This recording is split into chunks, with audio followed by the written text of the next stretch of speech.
बिस्मिल्लाहिर्रहमानिर्रहीम अस्सलाम वालेकुम। मैं हूं नैयर अब्बास और आप देख रहे हैं रियल्टर ऑनलाइन। जैसा कि आप जानते हैं कि मैं इस वक्त खान स्टेट में मौजूद हूं, तेसर टाउन में। और आपने जो सवालात पूछे थे वो मैं आज पूछूंगा शाहिद शरीफ साहब से। तो आइए मिलते हैं शाहिद शरीफ साहब से। तो शाहिद भाई, अब हम आपसे कुछ सवाल पूछेंगे जो हमारे देखने वालों ने पूछे हैं, तो आपसे गुजारिश है कि आप उनका जवाब दीजिएगा। सबसे पहला सवाल है, हमारे एक व्यूवर हैं उज़मा। उन्होंने ये पूछा है कि सेक्टर 36, 35 और 50 की क्या सूरत हाल है, यहाँ पे इन्वेस्ट करना कैसा है? नैयर भाई, ये इलाका तो तेसर टाउन है, जैसे मेरे साथी हसन कबूल भाई ने बताया, ये पूरा टाउन है। इसमें मुख्तलिफ स्कीम्स हैं। तेसर टाउन में गुलशन मेमार भी आ जाता है, गार्डन सिटी भी आ जाता है। इसी तरीके से मुशर्रफ दौर के अंदर लियारी डेवलपमेंट अथॉरिटी का ये प्रोजेक्ट है 36, 35 और जो बहन ने बताया 50। 50। ये लियारी डेवलपमेंट का अथॉरिटी है। लियारी डेवलपमेंट इस शिफ्टिंग का प्रोजेक्ट है वो भी गवर्नमेंट का, लेकिन हमारा प्रोजेक्ट दूसरा है तेसर टाउन में ही। वो गवर्नमेंट का बैलेट का प्रोजेक्ट है जो जस्ट अपोजिट मेमार आ रहा है, मेमार के सामने आ रहा है जी। ठीक। तो ये प्रोजेक्ट एक दूसरा प्रोजेक्ट है। अच्छा, उसके बाद सर अगला सवाल है कि एक हमारे देखने वाले वो कहते हैं कि सेक्टर 76, 80 और 81 की सूरत हाल बताएं। देखिए, सेक्टर 76, 80 जो है वो डेवलप सेक्टर है और 81 भी डेवलप सेक्टर है। 76 और 80 की खसूसियत ये है कि आप फौरी तौर पे अपने प्लॉट का फिजिकल पोजीशन लेके और कंस्ट्रक्शन कर सकते हैं। और 81 में अभी हो सकता है कि हमें 1 साल लगे कि वहाँ हम, मतलब ये गवर्नमेंट को एग्री करें कि वहाँ पे भी फिजिकल पोजीशन देना शुरू कर दें, तो लेकिन 1 साल का अरसा लगेगा वहाँ पे भी जी। एक सर और सवाल है अब्दुल रज़ाक की तरफ से। ये कहते हैं कि तेसर टाउन में 120 गज का प्लाट कैश पे कितने का मिल जाता है? तो अब तो मेरे ख्याल से सारे हैं ही कैश के ऊपर ही। जी इंस्टॉलमेंट का सिलसिला तो अब ख़त्म हो चुका है। देखिए, तेसर टाउन फेज़ 1 के अंदर जो है और फेज़ 2 के अंदर टोटल इंस्टॉलमेंट पेड हो चुकी हैं। तो सब चीज़ें, जो भी प्लॉट्स अवेलेबल हैं वो कैश के ऊपर ही हैं, और जो भी है इंस्टॉलमेंट पे कुछ भी अवेलेबल नहीं है। हाँ, नई स्कीम है, उसके अंदर आप ले सकते हैं, लेकिन उसके अंदर मामला ये कि गवर्नमेंट ने अभी ट्रांसफ़र उसका खोला नहीं है, तो उसके अंदर मामला थोड़े से पेचीदा हैं। अच्छा, एक भाई पूछते हैं अब अरशद हुसैन साहब के सेक्टर 81 में मेरा एक प्लॉट है 120 गज का, तो ये सेल करना चाहता हूँ, तो कितने में बिक जाएगा? नैयर भाई, इसका नंबर जो है वो हम अपना नंबर डिस्क्रिप्शन में दे देंगे वीडियो के। आप उसके अंदर व्हाट्सअप कर दीजिएगा हमें अपना प्लॉट का नंबर, तो हम उसका रिप्लाई आपको बजरिया व्हाट्सअप ही दे देंगे कि वो प्लॉट कितने तक का आपका बिक जाएगा। क्योंकि अरशद हुसैन साहब, आपने इसमें डिस्क्रिप्शन अपना नंबर प्लॉट का नहीं बताया, तो आपको पता है कि लोकेशन के हिसाब से उसकी प्राइस होती है। आप अपना नंबर जो है, प्लॉट नंबर और उसकी डिटेल सारी जो है हमें व्हाट्सअप कर दीजिए, तो आपको आपका जवाब मिल जाएगा। उस पर अगर आप सेल करना चाहते होंगे तो वो प्लॉट आपका सेल भी हम करवा देंगे। अच्छा सर, एक और सवाल है इरफान चौधरी साहब की तरफ से कि सेक्टर 74 में 80 गज का प्लॉट कम से कम कितने का है? अगेन वही बात कि मैंने जैसे आपको डिटेल वीडियो में ये बताया था कि कम से कम प्लॉट 4.5 लाख रुपए तक का है। 4 से 4.5 लाख रुपए का 80 गज का प्लॉट। 74 सेक्टर, 73 सेक्टर और 81 सेक्टर, ये तीनों सेक्टर एक ही लाइन में आते हैं, तो तकरीबन सेम ही प्राइसेस हैं।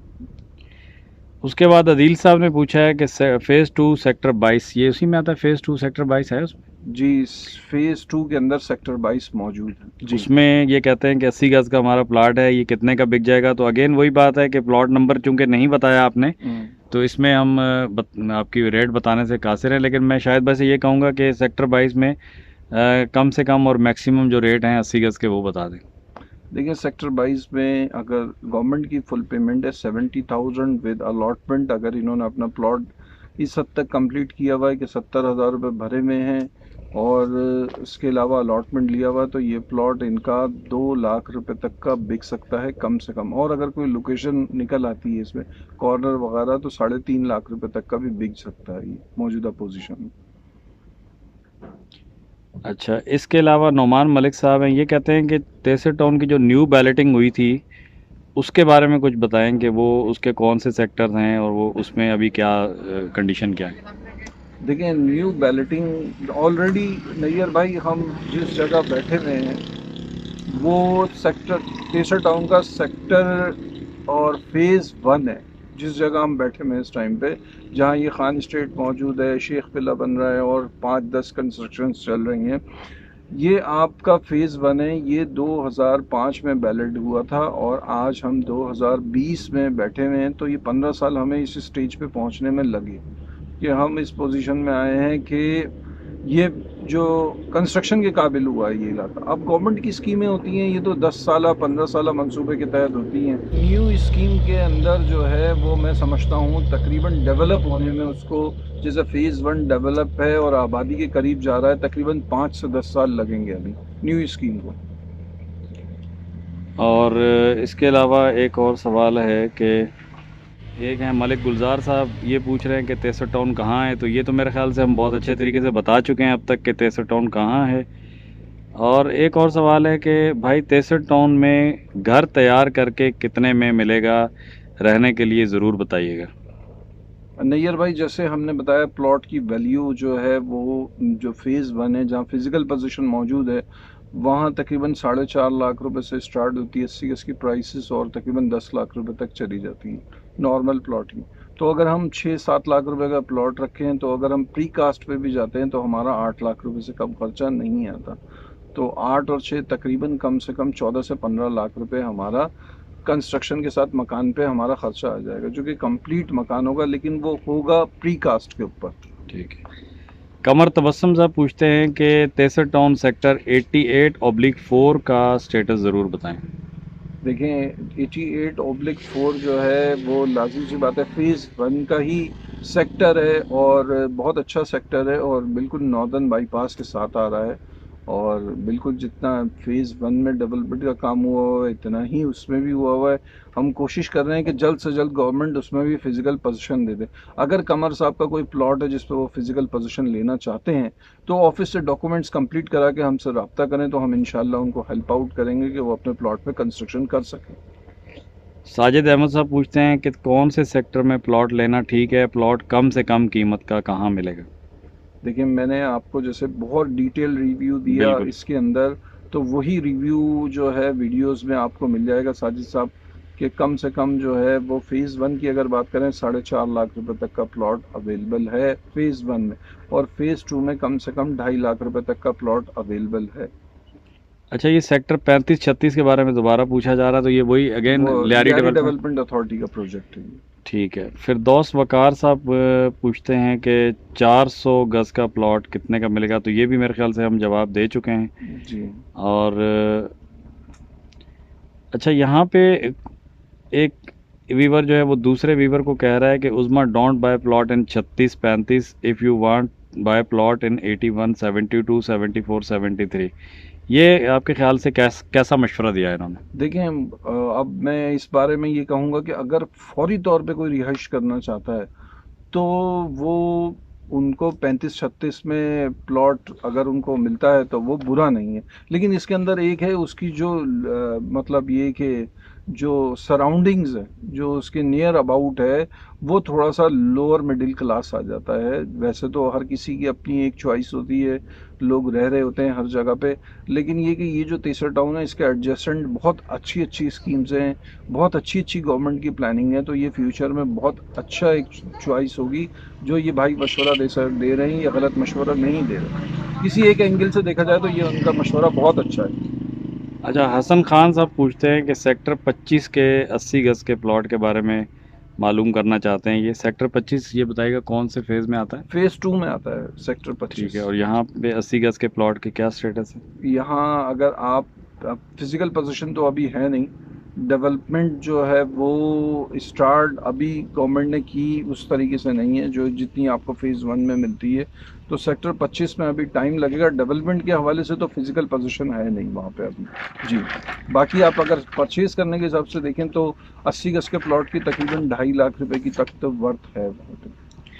ठीक है शाहिद भाई, बहुत बहुत शुक्रिया। जो सवाल थे वो हमने अल्हम्दुलिल्लाह पूछ लिए हैं और बाकी भी जो सवाल रह गए उनके जवाब इन्हीं सवालों के अंदर उनको मिल जाएंगे, क्योंकि वो इससे मिलते जुलते सवाल थे। तो अब आखिर में फिर आपसे एक दफ़ा गुजारिश करूँगा कि हमारे नाजरीन को ये बताएं जो कि इधर उधर मतलब प्राइवेट स्कीमों में, कम पैसों वाली स्कीमों में पैसे बुक करवा लेते हैं प्लॉट, और बाद में जो है वो उनके पैसे भी ज़ाया हो जाते हैं, उनका टाइम भी ज़ाया होता है, ज़हनी सुकून भी उनका जाता है। तो उनको मैं जो आपसे बात करके यही समझाऊं कि उनके लिए 63 टन इस वक्त बेस्ट है। तो आप इस आज की इस तकरीर को ख़त्म करते हुए आप अपने जो इख्तितामी जुमले हैं उनमें हमें ये बताइए कि वाकई क्या मैं सही कह रहा हूँ कि 63 टन जो है वो इस वक्त सबसे बेस्ट है?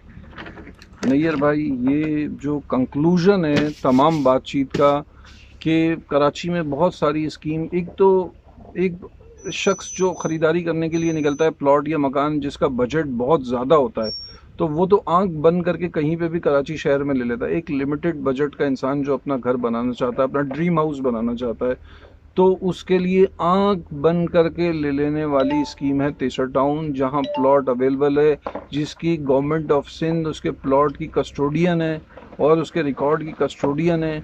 वो अगर 20 साल बाद भी अपने प्लॉट पे आता है तो अपने प्लॉट का फिजिकल पोजीशन ले और कंस्ट्रक्शन करा ले। यहाँ कोई ऐसे मामला नहीं है, मतलब आंख बंद करके आप अपने प्लॉट की कंस्ट्रक्शन करा सकते हैं।